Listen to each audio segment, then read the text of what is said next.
Welcome to Windows on the World, bringing you cutting-edge news, empowering information, and no conspiracy theories. Hi, this is Mark Windows from Windows on the World. The show goes out every Sunday at windowsontheworld.net. We have a new show every Sunday night. I have a series of articles which I'm putting into audios. This is one of them, and it's called Government Website on Council Tax Debt is Misleading. Now, this is actually about the government website on council tax arrears. They give incorrect legal advice, and there's many mistakes on there. So I'm just going to correct those mistakes. So following the article Council Tax Pantomime Court Procedure, which is also on windowsontheworld.net, this article looks at the official government website on council tax arrears, which is www.gov.uk/council tax arrears. The site gives incorrect legal advice and information about the administrative procedure for council tax debt. This will come as no surprise to those who are aware that our government do not actually run the country. Here is the first bit of misinformation. Quote, "If you miss council tax payments, your council will send you a reminder notice giving you 7 days to pay. If you don't pay within 7 days, the council will send you a final notice giving you 7 days to pay the whole year's council tax. You'll also get a final notice if it's the third time in a year that you've missed a monthly payment. If you don't pay the final notice within 7 days, the council may take legal action to get the council tax you owe." Okay, let's take this apart. Now, council tax is calculated on a daily basis, so demanding a year up front if you miss payments is not lawful, and it's also misleading. It's just a way of getting more money in up front for councils. If you carry on with the monthly payments, you are doing all that is legally required. So here's the next bit of incorrect government legal advice. Quote, "Legal demands for payment. Your council can ask a magistrate for a liability order if you owe them unpaid council tax. This is a legal demand for payment. The council's legal costs, e.g. for hiring a lawyer, may be added to the money you owe. You're allowed to go to the court and give your reasons for not paying if you want. If you receive a liability order, you should speak to your council or your local Citizens Advice Bureau about your options." Okay, let's take this apart. The so-called liability order does not exist and is not from a court. The council print it as explained in the previous article, Council Tax Pantomime Court Procedure. It is also not an order as the council print it. They call it Notice of Liability Order. If you look at any so-called liability order from a council that you get, it says on it Notice of Liability Order. It is not a liability order from a court. They merely print it themselves. I know for a fact that these do not exist. They are certainly not signed as individual documents by any magistrate.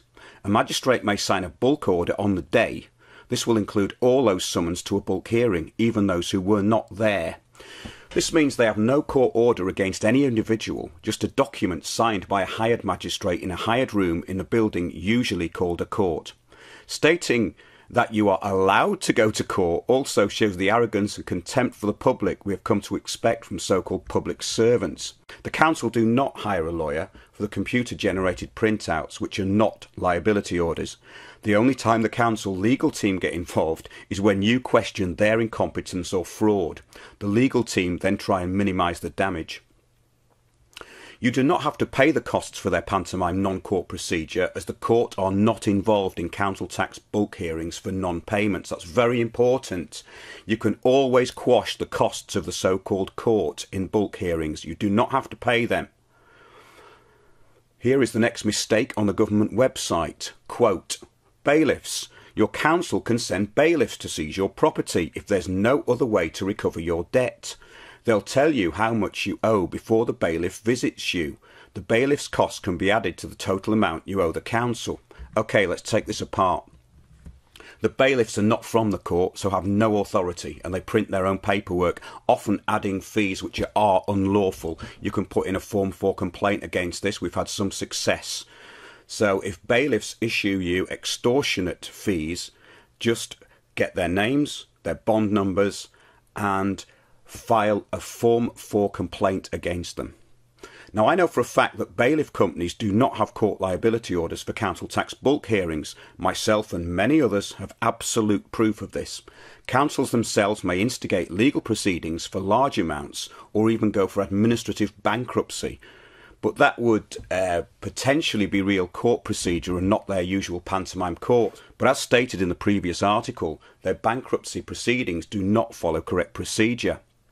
It states at the bottom of the page on the government site, quote, "Is there anything wrong with this?" Well, apart from all the incorrect legal advice on the page, nothing really.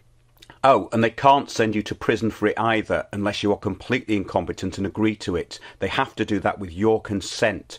And the consent is implied. You need to look into this, but there's no reason to go to prison for a civil debt.